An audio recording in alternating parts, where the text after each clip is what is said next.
Hi hello welcome back to my YouTube channel Harni vlogs. ఇప్పుడు మనం తయారు చేసేది పెరుగు దోశ. తయారు విధానం చూద్దాం రండి. ముందుగా మనం పెరుగులో బియ్యం నానబెట్టుకోవాలి. మనం ఉదయం నానబెడితే ఈవినింగ్ కల్లా సరిపోతుంది, లేకపోతే నైట్ నానబెడితే మార్నింగ్ కల్లా సరిపోతుంది. ఇప్పుడు మనం నానబెట్టాము, మార్నింగ్ నానబెట్టేసాము.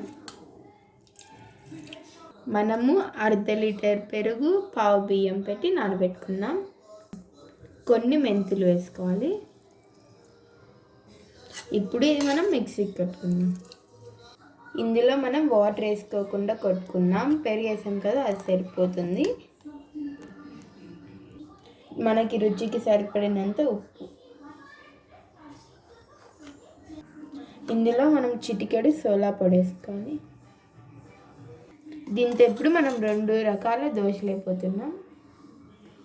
ఫస్ట్ మనం ప్లెయిన్ దోశ అయిపోతున్నాం. ముందుగా మనం స్టవ్ ముట్టించి పెనం పెట్టేసాం. పెనం హీట్ అయిపోయింది. ఇప్పుడు మనం దోశ వేసుకుందాం.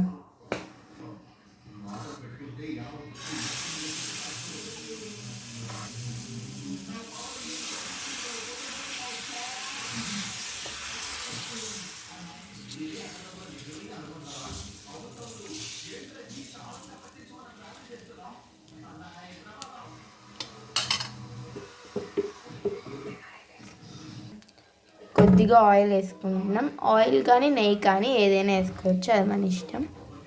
ఇది అటుపక్క కాలింది. ఇప్పుడు మనం తిప్పుకుందాం.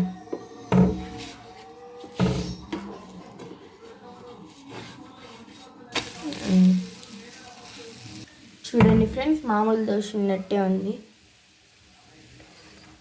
టేస్ట్ సూపర్గా ఉంది. ఇటుపక్క కూడా కాలింది.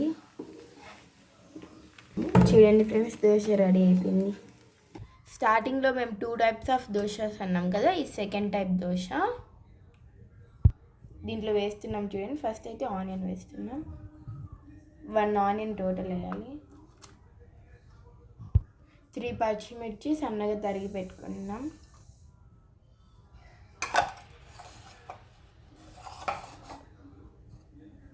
కరివేపాకు ఫ్రెండ్స్. ఇప్పుడు మనం 1 టేబుల్ స్పూన్ ఆఫ్ పసుపు వేసుకోవాలి. చూడండి ఫ్రెండ్స్, 1/2 టేబుల్ స్పూన్ ఆఫ్ జీలకర్ర. సాల్ట్ ముందే వేసుకున్నాం కాబట్టి మనకి సాల్ట్ అవసరం లేదు. పిండి అన్నీ వేసి కలిపితే ఈ కలర్ వచ్చేసింది. ఇప్పుడు మనం దోశ వేస్తాం, చూద్దాం.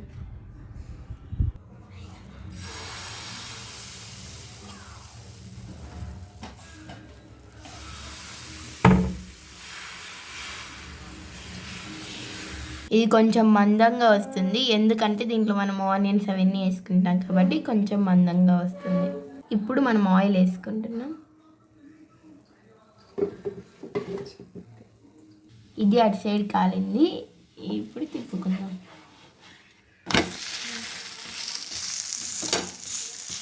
చూడు ఫ్రెండ్స్, ఇటు సైడ్ కూడా కాలింది.